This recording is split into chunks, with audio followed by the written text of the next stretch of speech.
All right, here we are with Food Entrepreneurs Well Fed. I'm Monica Watrous, Managing Editor of Food Business News and Food Entrepreneur. I'm here with Natalie Shmulik, who needs no introduction, but we'll do it anyway. She is the Chief Strategy and Incubation Officer at the Hatchery Chicago. And Natalie, I want you to let's start by hearing a little bit about your background, what you do, and how you approach these types of shows like Expo West. Yeah, well, thanks for having me. Happy Expo Recap Day. I look forward to this so much. So thanks for inviting me back, Monica. So I'm Natalie Shmulik. I'm the Chief Strategy and Incubation Officer for ICNC and the Hatchery.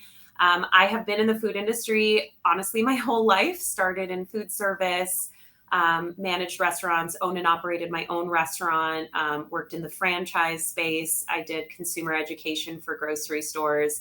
And then I did my master's in gastronomy. And that's what gave me a really exciting lens on how to approach trends, because we studied food history, food anthropology, food in the senses, psychology. It is such an intimate space. And so I love trying to understand all of the angles of everything from the formulation of the products themselves, the packaging, how you're drawing interest, how you're increasing engagement with your brand. What's piquing people's interest on specific ingredients or functions of ingredients.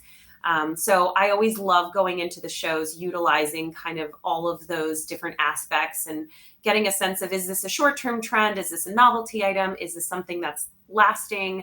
As you know, at the Hatchery, we work with hundreds of entrepreneurs. We work with about 200 food and beverage entrepreneurs, about 100 of them producing on-site in our facility, which is where I am today.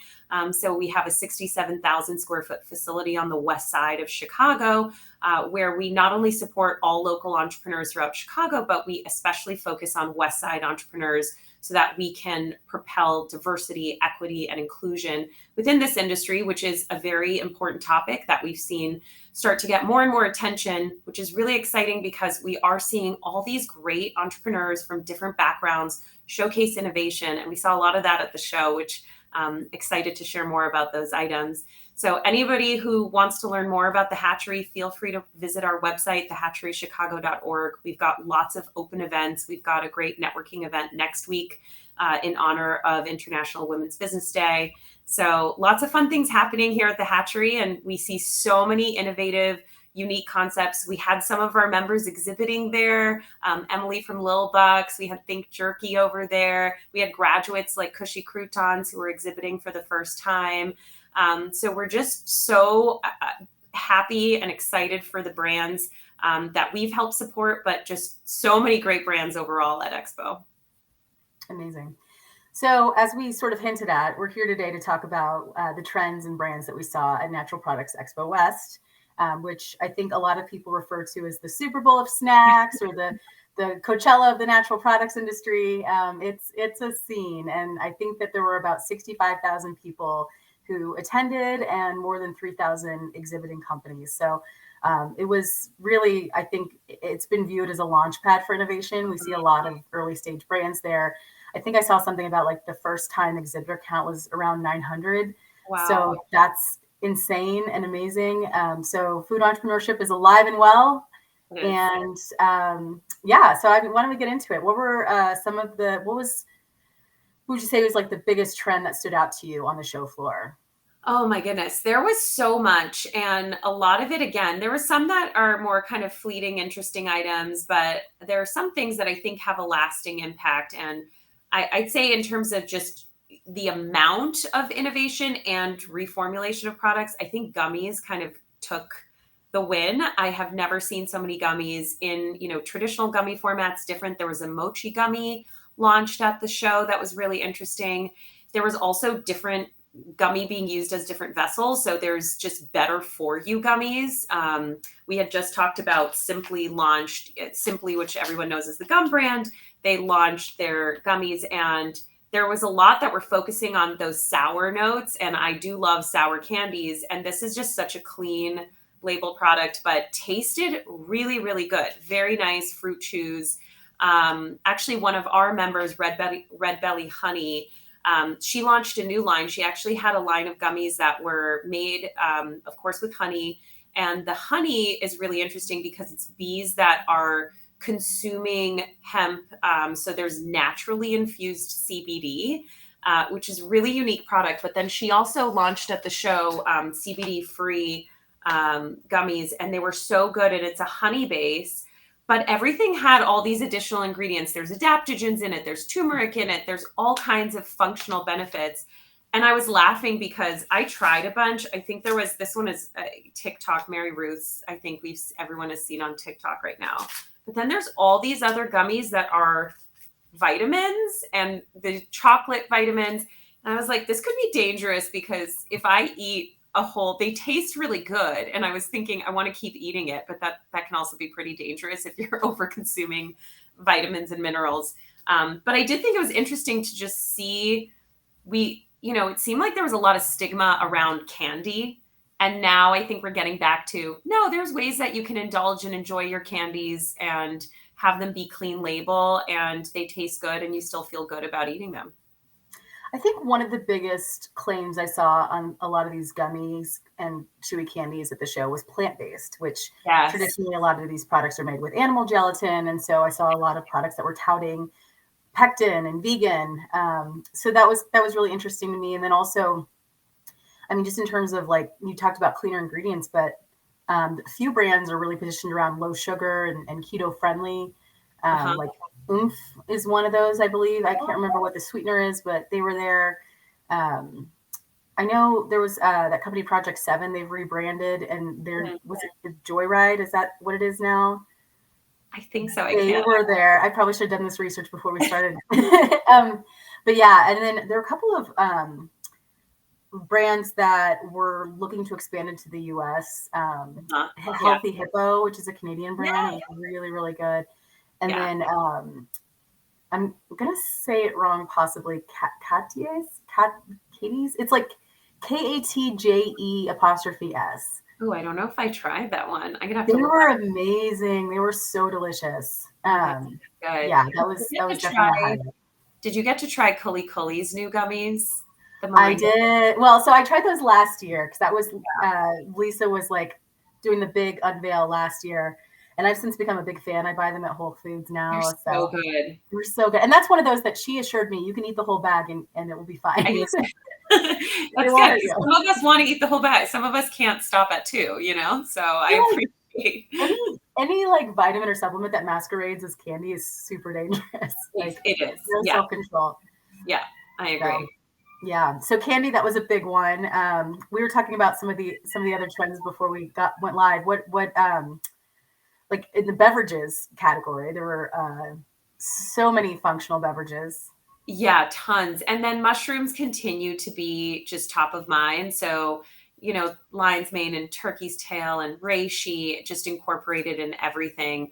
But what I was really excited in the beverage category was we're back to creamy, sweet coffee. I mean, just the amount of Vietnamese coffee and Thai teas, it was like, just boomed. And it's really interesting because we work with a company here in Chicago called Viet 5, and Tuan, the gentleman that runs that company, he was talking a lot about this focus on Robusta coffee, which hasn't gotten a lot of attention. And his family actually has a coffee farm in Vietnam.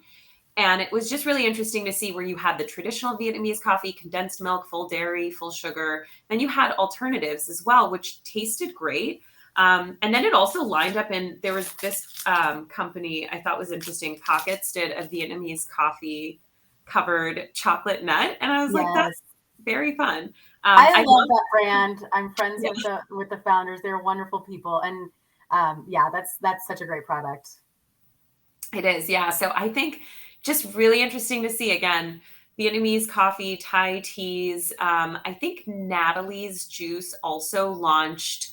It was, I think, tomato, cucumber. It had lion's mane, magnesium. So it was a juice drink, but it was kind of adding in all these functions.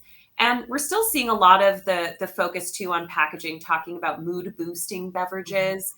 I did find it interesting. There were a couple of beverage lines which are using erythritol and a few other kind of sugar replacements. And it was interesting to see the conversations people were having given some of the new information that's been released. So I thought that was really Just something so fascinating to witness live because it was kind of fresh off the press, and then seeing these brands talk about the ingredients that they're using and why they're using those ingredients.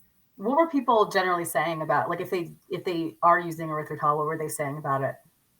I mean, I think the ones who had a really good response were very candid and said, Mhm. I understand there's a lot of controversy around this ingredient right now, and there's concerns. We source it in a very particular way. We're doing research. We're still identifying, the benefits or any challenges. So you could see there was some that were a little more defensive around, yeah, we use it, but it's good. And it's, it's preventing sugar spikes and all these other things. But I think the most important thing, again, is just to be honest and have that candid conversation. I think there are also brands that are now going to be moving away from it a little bit more.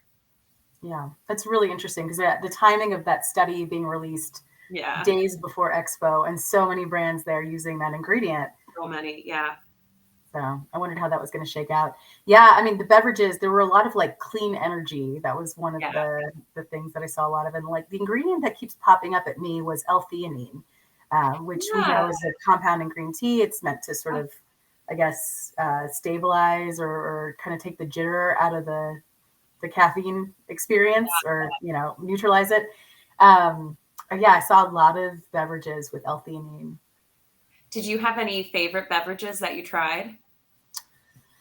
Oh my gosh. I feel like I'd have to like go category by category, like subcategory within the beverages. I do want to talk about highlight a brand that I tasted in the mocktail category that I really liked. Big And space. that was Madasi.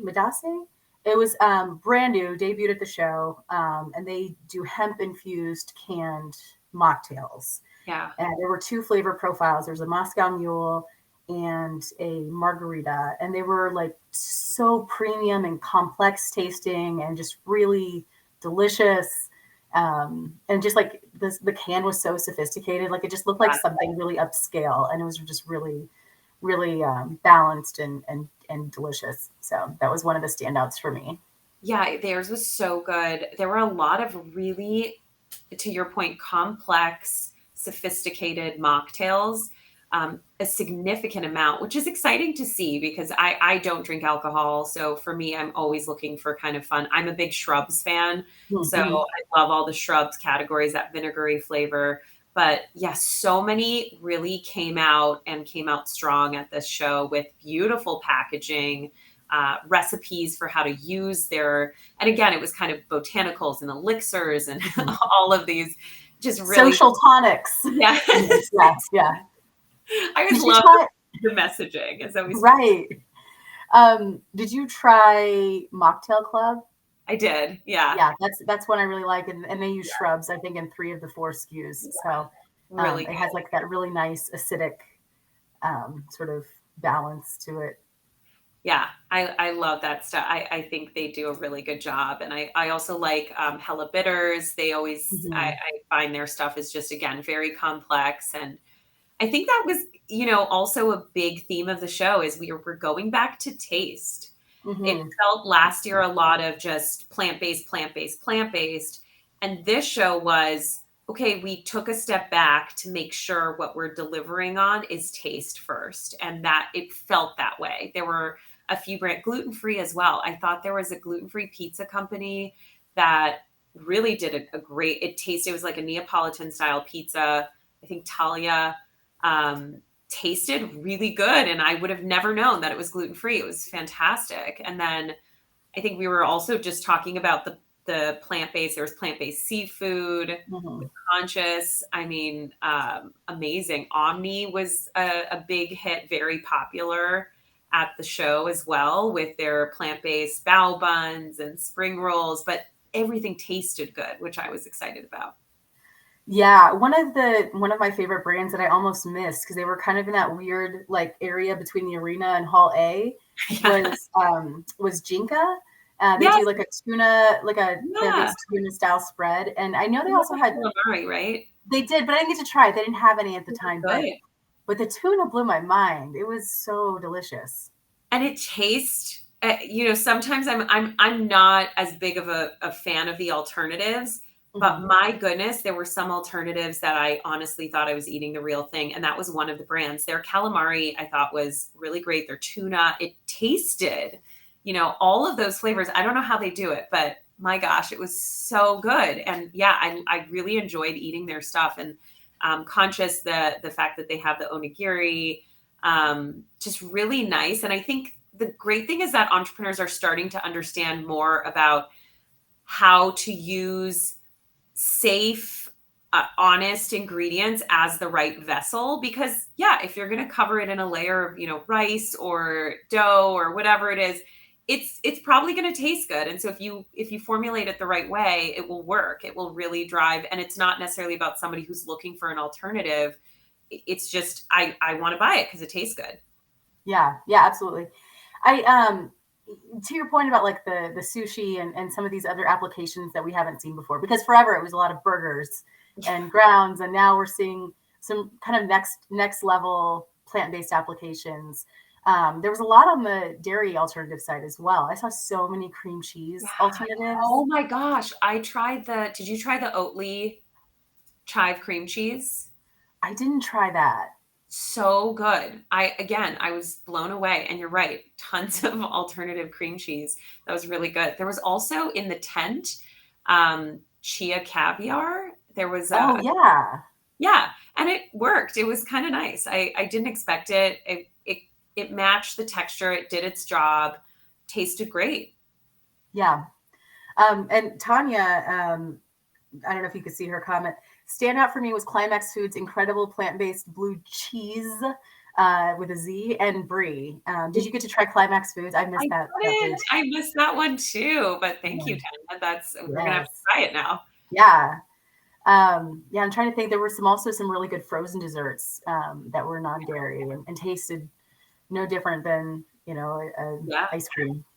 Yeah, tons of them. Really good ones. I know Tyndall had launched their partnership and showcased the dairy-free frozen dessert with their meat-free chicken nuggets. And I was like, this works. It was nice. It was very kind of showy and fun and exciting. And but again, if you're eating it, it tastes good. Mm-hmm. Absolutely. So we kind of touched a little bit earlier on, like we saw a lot of like bubble tea and Vietnamese coffee. It seemed like there was a lot of Asian influence in product development, which I love to see. I'm here for it. There's like so many chili crisps, which Fly by Jing really popularized. Now we're seeing a bunch of other brands that are doing their own takes on that. Yeah. A lot of mochi ice cream and different like applications for boba and dumplings and noodles, like just a lot of really like sort of upscale Asian food experiences that were made to be prepared in a very convenient and easy way. Yeah, I agree, which I love. I love Asian influence in food. There's so many unique flavors, the umami flavor. There were a couple brands that were really focusing on those umami flavors, but then also just bringing in all kinds of, even the types of citrus, the yuzus and calamansis. And so that was really fun to see. There was one brand, I think you and I had talked about it really briefly when we ran into each other. They launched, I think it might be the first, but they launched I think it's rice browns, crispy rice that's refrigerated that you can just pop into a toaster oven or an air fryer. And again, we see so much, it's become so popularized through sushi restaurants and whatnot, but now it's kind of bringing it into the home where you have this great vessel where it's a perfectly crispy sushi rice, and then you can top it with whatever you want. And I thought that was just such a great idea. And it tasted really nice too. They had them prepared. But I think those kinds of things are starting to become more popular, and more of those savory Asian breakfast items too. I think it's nice to start seeing more of that. Mings bings and some of those.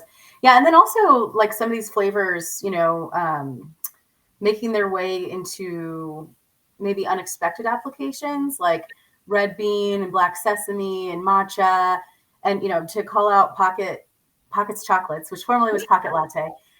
They have a whole line of chocolate coated nuts in flavors like matcha and black sesame. Which, it's so good. And mango yuzu. Sesame. What's that?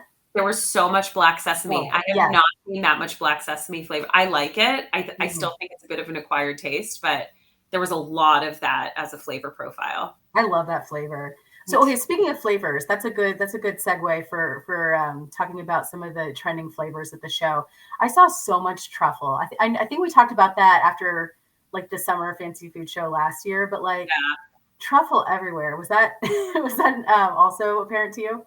Oh my gosh, absolutely. I mean, in line with those umami flavors, just trying to capture savory and premium and mixing it all together, there was a ton of truffle. It was just, and I can understand it. It's a really satisfying flavor for those who do like it. It does Mhm. feel very robust and it's very satisfying. So it kind of feels like you're getting more out of each bite. But there was a lot of that. There was a lot of focus on truffle especially in snack food category. It's interesting, especially given the times right now, because that's not a cheap product. But yeah, it's definitely, I love truffle, so I can't complain. But there was a lot Same. of that focus.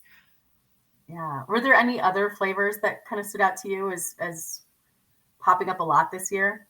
Yeah, I think you touched upon red bean churro. I feel like churro Mm. is the go-to. I mean, it's cinnamon sugar, but it sounds nice when you call it churro or Mexican hot chocolate. Lots of Mexican hot chocolate, Mhm. which I liked. It's kind of you get the chocolate with the kick. I love cinnamon, so I'm always excited to see that kind of focus. But yeah, there were a lot of products highlighting cinnamon sugar, tahini again. So that's sesame. So in addition to black sesame, lots of focus on sesame. We were talking about Zoom and their tahini bites, which I am obsessed with. The chocolate bites are phenomenal. But yeah, seeing a lot more sesame paste and sesame toppings. So that seemed to be pretty popular as well. I think like back to the churro. Did you try the Chocho Puffs, the brutal? Yeah. Those were so good. That really like I don't Like know. Well, yeah, and like it's such an interesting story, like how they source this like South American superfood that a lot of people here in the states don't know about. I know Makuna was an early sort of enter and made an entry into the market with their protein powder, and then now this is like a new application with the puff. So it's interesting to see where that ingredient and some of these other like exotic nuts and beans and seeds that we saw, like sacha inchi and barukas and bambara ground nut and things like Yeah, that. And all on these, that. Oh, and that tasted really good. They had noodles.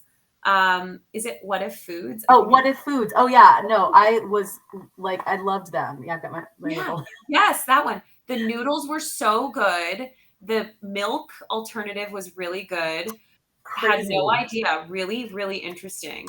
And it was only three ingredients for the airy milk skew, which like no gums. It was just like that nut. I can't remember what else was in it, but it was like super simple formulation and Yeah. like had a really nice mouthfeel and flavor. So yeah, that was really interesting.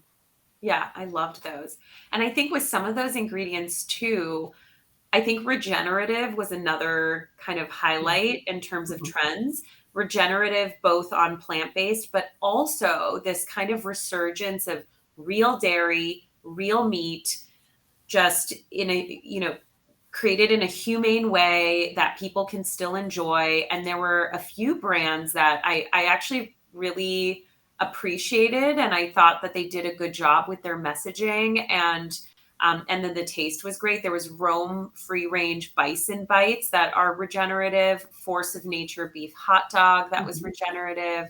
And it was kind of nice to see that too, because I think last year we heard a lot of folks walking through the show, and the comment was always, even if it was real meat, is this plant based? Is this real meat? And there was you almost couldn't find anything.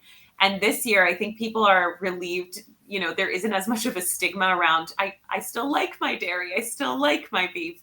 And there were brands that were highlighting that. Listen, we're farmers. There was, I think, one of them where they were farmers from Montana, and they've had this generational farm with raising bison, and it was really nice to see the story and how much they care about the product and how it's made.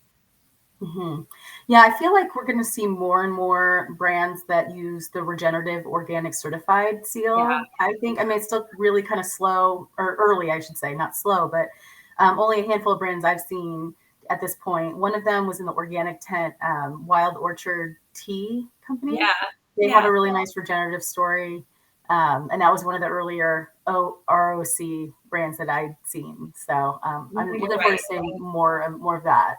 I think we will. I think we are starting to see that as being a focus and something that consumers can rely on as, you know, the gold standard.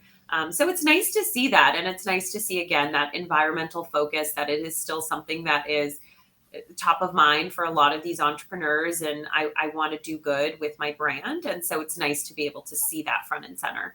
Mm-hmm. And speaking of sustainable sort of certification type claims and things, Upcycled we had a nice presence at the show. They did. They do. I mean, not just the Upcycled Food Association booth, but like even just like around the floor, you see pockets of different applications using upcycled ingredients. And Misfits Market and Upcycled Food Association hosted a pitch challenge at the show, which I attended. It was really interesting.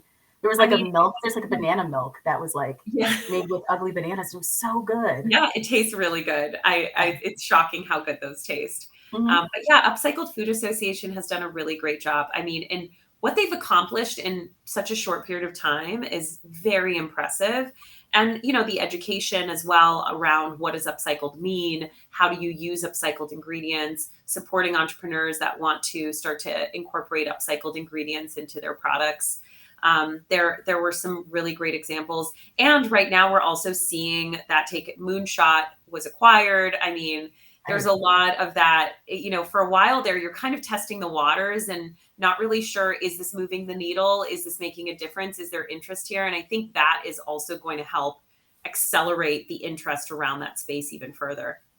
Definitely. Yeah. I think another trend that I was really excited about at the show that I've kind of been watching for a while is this sort of like, I've heard it called different things like nostalgic functional or fun meets functional or, you know, like reimagined childhood staples or whatever. I saw a lot of interpretations of Oreo, some that were like keto, some that were like gluten-free. The Mighty Yum has their sort of Lunchables 2.0 type product. Love their packaging, which I believe is plant-based, but has like the same kind of like the tray with the different. So and they have the animals on it, and it's just very fun. It's so cute. Yeah. And then, of course, I have to give a shout out to Chubby Snacks, which is doing the Uncrustables. I tried them for the first time at the show. I've actually never tried them before, and I always thought, I mean, it's peanut butter and jelly. They're good. They taste so much better. I was like, I could honestly snack on this, and it's just, again, it's very kind of savory, sweet. It hits all the notes. So it was better. I was skeptical. So I'm really happy I tried it. Yeah, they're doing a great job there. And then I saw some, like a lot of, you know, like cheese ball type, like Outstanding Foods has their plant-based take on cheese balls. A lot of puffed snacks that were sort of reminiscent of like Cheetos or like some of those types of more classic snacks. And then one that stood out to me that I thought was really interesting. Do you remember Fruit by the Foot? Yeah. There's a company called Fruit Thief, like fruit. I loved it. I loved it so much. I ended up ordering it on Amazon. Oh, no way. I love those things. And I sometimes, I mean, my guilty pleasure is those kind of licorice-y type things, which are often not the best ingredients. And it tasted so good, and it was just like stringy and fun and just really great ingredients. That was one of my favorite things. I was very impressed, and I'm now a customer for sure. I just loved like how it really tapped into that nostalgia. Like I'm still waiting on Better For You Dunkaroos. Like there's certain things that we had as kids that like I'm, you know, waiting to see be brought back in a different way, in a modern way. In a modern and a better. And then you've got pancake cereal with Belgian boys. Okay, can we talk about Belgian boys and how amazing their booth was? I love it. Yeah, it's so fun. I love it. And it's just everything they do is awesome. It's so just innocent, child fun. You know, I love it. Yeah, they seriously always have like a really fun booth. I remember last year I was so disappointed that I didn't get one of the fun like French toast looking fanny pack things that they were handing out. Oh yeah. But yeah, it was so cool how they had like a giant bowl of pancake syrup, which I thought was a really clever play anyway. Like they took this TikTok trend Yeah. and commercialized it into something that's really fun and actually probably pretty versatile. I mean, I imagine there's a lot of different ways that you could eat that. Oh, absolutely. And I think what's so smart about what they do is that it aligns with their brand. They didn't do it because this is a trend and let's just jump on the bandwagon and then we call it a day. It really integrates with their line of goods and it makes sense. And it's something that, they keep moving. They keep moving, they keep going. And so if one thing doesn't work, they're very quick to recognize why and then adapt. But it just makes sense. And it's such a fun brand and everything they've done from, again, merchandising. We had that article not too long ago. That was another fun Yes. thing is just seeing the creativity around merchandise. I loved it. And I got one of her bags last year, the French toast purse. And every time I've worn it out, everyone goes nuts and they're like, where can I buy that? I love that. So it's very clever. Really, really good thinking. It's a really good setup into another topic I wanted to talk with you about, which was like the swag at the show. Like a lot of brands really leaned into that, the merch idea, and had a lot of really fun giveaways that I don't know if you saw the I think it's Yummy or Yumi, the YUMI. It's like a child snack company. They had those giant green hunter green bags that everybody was carrying. And there was like apparently like everybody I talked to was like, I want to get one of those bags, like and then I saw some TikTok about like the bag that went viral at Expo West. No, you're kidding. Oh my gosh. I mean, it was their TikTok. Like they claimed that it went Oh, viral. But yeah. But it's funny. Like, I mean, every we time I turned around, it was like, because it was like a massive bag. Like, you could carry like 40 pounds worth of Oh snacks, my which God. Well, that makes at me feel Expo happy. West is At Expo, you need it. perfect. You need a duffel bag. Yeah, there For was some sure. great swag. There were a couple Lesser Evil. There were a couple brands that were doing that. I don't even know what you call it. It's like translucent, but then it's But like got kind of clear jelly rainbow. bag, like Yeah, yeah. yeah, which is very popular for music festivals. So Mm-hmm. I'm guessing that's a big piece of that puzzle. And fanny packs were very popular. I was laughing because Goodles had a really, I think it was Goodles, they had these plush toys of their kind of mac and cheese, and they only had a small handful, and there were people like grabbing them, and their team was chasing after people saying like that's not for you to take. But just really interesting to see again, yeah, this focus on our swag has to be just as good as our products. And there were some really good swag. One of my favorites, I have it right here, Belly Welly, Yeah.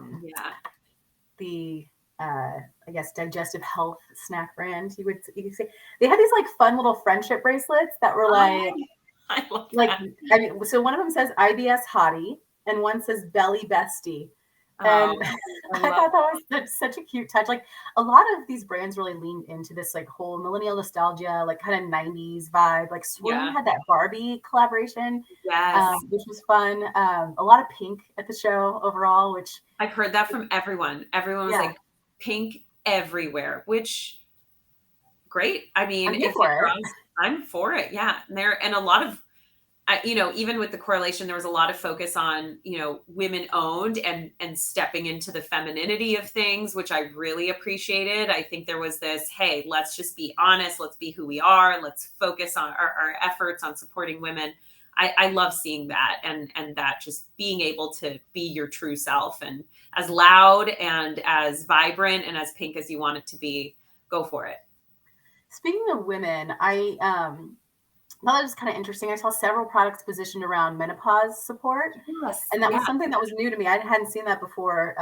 Certainly at an Expo West. I love to see that there are brands that are positioning around very specific need states, but also just maybe tackling topics that we weren't necessarily like talking about before. Like, we really don't market to menopause. We don't market to IBS, but, Belly Welly's doing it, so things like that. Like we saw a lot of attention around sexual health. When I say a lot, I mean like several brands. But it stood out to me because like a few years ago, there were all these like libido supporting type products, like, so all of these like specific sort of niche products that are kind of just going for it and saying, hey, like half the population is going to have menopause. So like, let's develop some products to support that. I had that in my notes too. I definitely noticed an increase in attention. Menopause, a lot of products based on regular flows. Mhm. There was a lot of focus on women's health, Yeah. which again, thank goodness. And I think it is evident too, where it's not just, general, it's sexual health, it's mental health. I mean, there's so many things that women have to deal with. So it was really nice to see, yeah, these brands were going very deep into this one category. And I thought they were approaching it in a really effective way. Yeah. And I really enjoyed seeing that. I hope there's more of that. Yeah. Same. I'm trying to think, what else haven't we talked about yet? I'm like Did looking at you my notes did over you here. find also I found sea vegetables was a big like kelp, Yes. algae. There was citron. Did you try the The citrones? chicharrones. Yes. These ones? I love it. I thought that was so fun and I was blown away by the amount of and not just alternatives, but there was a lot of just salmon jerky. I've never seen Mhm. so much salmon jerky in my life. Sea Monsters had their seaweed puffs, Wavy Wonders, seaweed and seed Those snacks. were good. I liked those a Those were lot. good. Yeah. Kelp patties. There was a brand that had salmon hot dogs that I would buy those and eat those. They were so delicious. And then there was a brand called Umi. I think you had mentioned, Yes. The and they kelp beverage, right? yeah, they have a technology where they make it water soluble because I think that was one of the issues previously. So there, it's called the first, I think, marine plant beverage, and so they have a line of products, but they also have the technology where they can produce the ingredients to then sell to other brands. And again, I just thought that was really interesting. I think there's a lot of health benefits to that space, and we're using plants on land. Let's dive into plants underwater too. So there was a lot of that. Yeah, my colleague Donna Berry, who's our contributor for Food Business News, she just wrote a really nice piece about all of the sort of sustainable sea-based products at the Yeah, show, and it's cool to see that surfacing to the top. yeah, I like it. Um, 12 I'm one of Tides was those people that put spirulina into just fingers crossed. Hope it does something good. yeah, another snack brand I like that was there and had a couple new SKUs was 12 Tides. They do the kelp puff Yes, chips. I loved. Yep, yep. I love their products. Did Yeah, you try Mason Dixie's new Liège waffles? I didn't get to where Oh, they looked amazing. they're so good. So good. And it was just the product launch was I loved seeing it. So I had them listed as I really want to go and try it because I do love Liège waffles. Belgian Boys does it too. They had an Mhm. apple cinnamon one, Ooh. divine. And I love their biscuits. Yeah. So it just makes sense. But yeah, really, really good. And they had a beautiful booth too. They had a little Mhm. truck, in their booth space handing out samples. Did you see Evergreen that they do the waffles? They had waffle breakfast sandwiches that they were Yeah, just unveiling at the show, and that I did try those, and they were amazing. they were really good. Yeah, I was impressed by those ones. I like seeing it goes back to what you said of this nostalgia where it's kind of like the world of Eggo waffle and Pop Tarts and things that you Yes, pop into the toaster oven, but just elevated and more nutritious. And so it's really fun to see that. I agree. Yeah. You mentioned the Mason Dixie booth having like a really cute.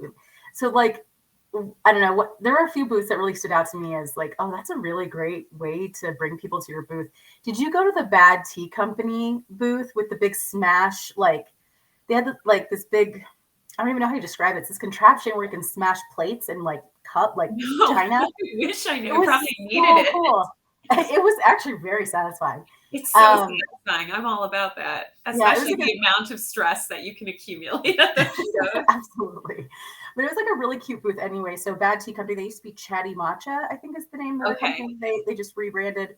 And they do canned tea lattes, I want to say, Oh, nice. plant-based. Yeah. Or maybe they're not lattes, but they're nitro infused. They have like a kind of a creamy, like latte mouthfeel.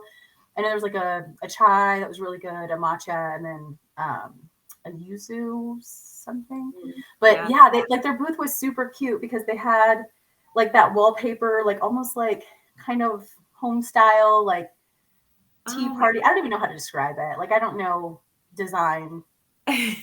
but like I'm it right was there super with you. cute. And then like right in the middle of the booth, they had this like thing that you like pull the lever and you can pick what you want to break. I picked a plate to honor my Greek heritage, and like it just, It just it was smashed. just so That's fun. so clever. I love the thinking. It's just, I love that entrepreneurs are really thinking creatively about their booth setup too. It's kind of, Mhm. there is all this, we know, the brand, the product has to be good, but now this external focus around the swag, around the design, around all these other features, it all plays into the brand personality. So I love seeing that. Yeah. And you're drawn to it too. When you see a really beautifully designed booth, it just pulls you in. Yeah. Well, and I feel like it just takes so much to stand out at this show as an Yeah, it does. exhibitor. There's just so many booths. So anything that you could do, whether it's like giving out these really amazing tote bags or having a fun gimmick like smashing a plate. I think Sucker Punch, I want to say it was Sucker Punch. They had like a punching bag, like one of those like Yeah. video game type punching bags, which is also very satisfying. Yeah, I saw a Um, video. Somebody had one of the video games where you move the hand and it picks up the prize. And oh, like the claw machine yeah, thing. yeah, yeah, yeah. Somebody Well, had that that's in their fun. booth. Nice. Yeah, there's a lot of clever. I know Midday Squares did that at Expo East last year, and that was a really fun way to like get people, gathered around the booth and checking Yeah, out the new products. So um, I we love covered it. a lot of ground here. Is there what are we missing? What haven't we discussed yet? I mean, there was Hey Planet, which I think did insect and plant based, which I thought Yeah. was tasted good. I think we talked about Yes. that at the show too. So it was Hmm. nice to see there's still some of that focused around insect proteins. That was a good one. A lot of prebiotic, probiotic. I mean, Hmm. really just a big focus in a lot of brands as one of the functional components. And different applications too. Like it, I Yeah. mean, yeah, there were a lot of prebiotic soda type beverages, but also gut nuts is like they had like the fermented sprouted almonds that were meant to, I guess they're like, it was described as a postbiotic snack. Yeah. It was the first time I've seen that term used on a Yeah. brand. Well, So, I mean, I've seen postbiotics like in, you know, reporting, like in our reporting, like because yeah, we're so close to the industry, but I've never seen it used in like consumer facing messaging as something that like the exactly. consumer is going to understand. There was a company, a brand called, I want to say it was Mighty Pop, and they had a beverage that had pre, pro, and postbiotics. I didn't catch what the formulation All was, but they around. were like claimed to be the first to have all three components of digestion. Yeah, and then like crackers that were made with like banana flour, which is really rich Yeah. in resistant starch fiber. Yeah, so a lot of different types of applications beyond the usual suspects. I mean, there were a lot of the usual suspects there as Yeah. well. Yeah. Core Foods, which has always had like refrigerated prebiotic or probiotic bars. Did you taste their new truffles? No, I didn't. Oh my Were they gosh, they're good? so good. It Oh, was they have like different adaptogens in them. I don't think they had any like tied to digestive health, but since that's kind of been their sort of like background, like yeah. I'll show you one of the wrappers. I've already been eating it. Oh, Um, yeah. Oh, those look great. Oh, I have to yeah, try. matcha coconut, but they had like a salted caramel. So this is energized. So it has probably like, I don't know, maybe maca or something like that in there. That's meant to um, meant to offer sort of an energizing experience. I don't know, zero sugar. So yeah, that was a highlight. That was one of I the need to try it. Those look like oh, anything that tastes good. I mean, anyone that knows that this show, I mean, by the end of it, you can't taste anything. Everything. I was like, oh my gosh, I just can't. There's just so much. And I try every year, I try to really be careful and pace myself and take yeah, smallest of bites or take things to go and then try them later and really spend time kind of really dedicating myself to understanding the taste and all of that. But yeah, there was so much. I think one of my highlights, and I had mentioned this to you when I saw you, and I've got to give credit to Rebecca from Taylor Pass. I realized for the first time that we are mispronouncing what we call Manuka honey. right. And there's an accent on the A, and this lovely woman who has a honey company, she's from New Zealand, and she told me all about the pronunciation and why. So it's Manuka honey.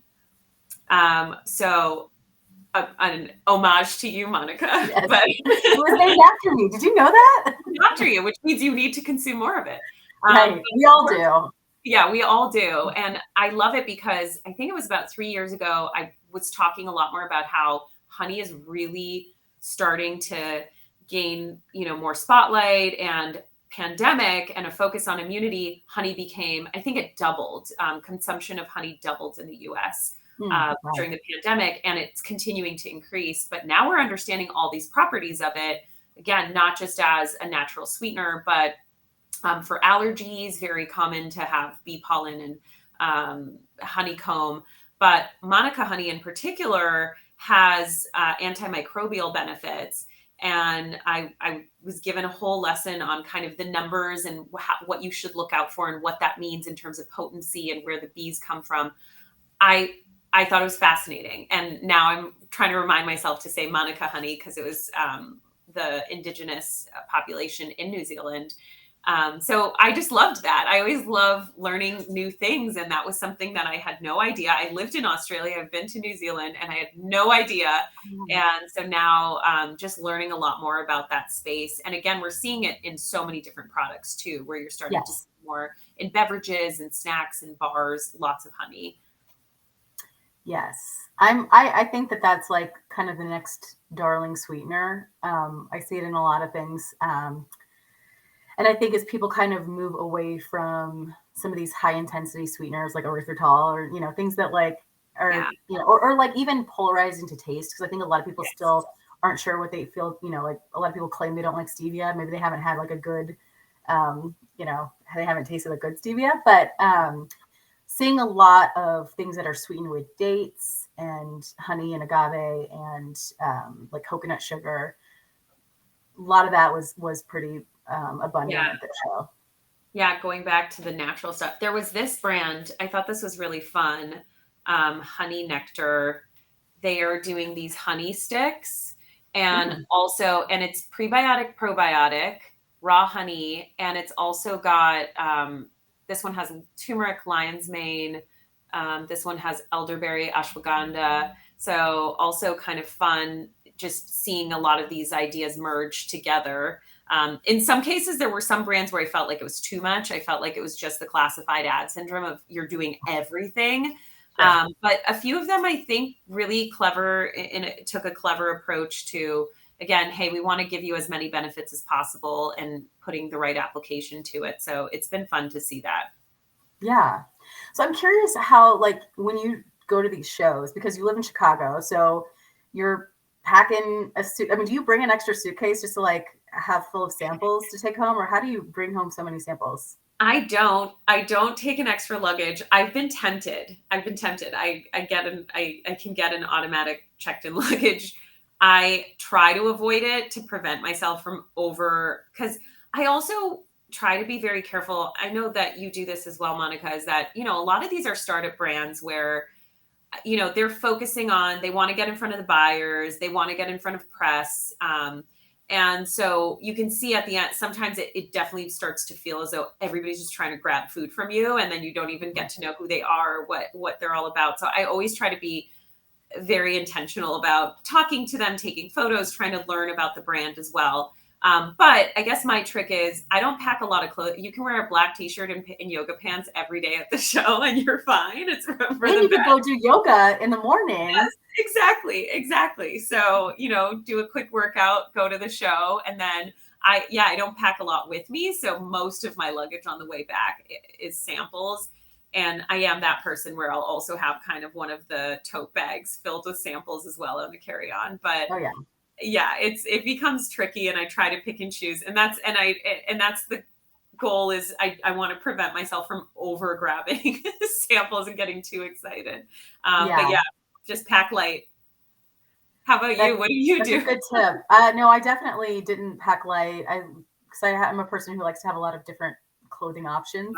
So I barely had enough room to bring anything back. But several people are like, "Oh, I always ship a box home whenever I, go." And I was like, I should consider that next year. And this wasn't my first expo. I've been going since 2014. But I was like, I really need to like improve my like sampling and because I mean I think it is really helpful to bring stuff back And try it in an environment where you're not like oversampled or, like Yeah. tasting a lot of different disparate things. 100%. Yep, that's the key. But you're also, I think you are one of the more well-versed attendees where you see, I mean, I follow you for kind of some of the new product launches and things like that, like Better Sour. Mhm. Food Business News had noted it. I immediately went to their booth, love their product, tastes amazing. But you know a lot of the brands ahead of time and you're kind of so well immersed in the space that I feel like for you, people get excited because you're familiar with the brand, you know the brand, you've tried it. So I think that always helps. But I agree. I think taking it out of this overstimulated environment of expo and really getting to learn about the brand and try it is key. Yeah. Okay, well, we are at 50 minutes. This is it went so fast. I want to give you an opportunity to share final thoughts on either your experience at Natural Products Expo West, what you've got going on next, what's the next show you're hitting up, just whatever, just however you want to conclude this really awesome conversation we just had. Yeah, I always love talking with you. I always have so much fun at these recaps. Same. But yeah, just from Expo, I just encourage entrepreneurs continue to focus on your core values and what you are as a brand. Taste is always number one, so keep that top of mind because I was really excited to see that there were good tasting products at the show. Over at the Hatchery side, so we're participating in a lot of events and shows. So we'll be at the One of a Kind show in Chicago. We will be at Sweets and Snacks. We'll have a booth with our members there, which is coming up in May, alongside the National Restaurant Association show. And then we just got a series of events and sessions to support entrepreneurs and job seekers here. So if anybody wants to get involved, wants to support our community here, please do. And we also have a list of all of our amazing member companies on our website. We look at them to gain insights on trends and what's coming next. But yeah, if anybody's curious about anything else we're seeing, we're usually reporting on it in some way or highlighting different brands, or going to Food Business News and Food Entrepreneur Magazine because there's always fun product launches there. Awesome. Well, thank you so much, Natalie. It's always a thrill to chat. And I appreciate the fact that like you always seem to spot things that I miss at the show. So it's just like a really good compliment to the trend spotting that I did independently. So it's been great. So thank you so much. Thank you, Monica. Looking forward to the next one. Yeah, see you soon.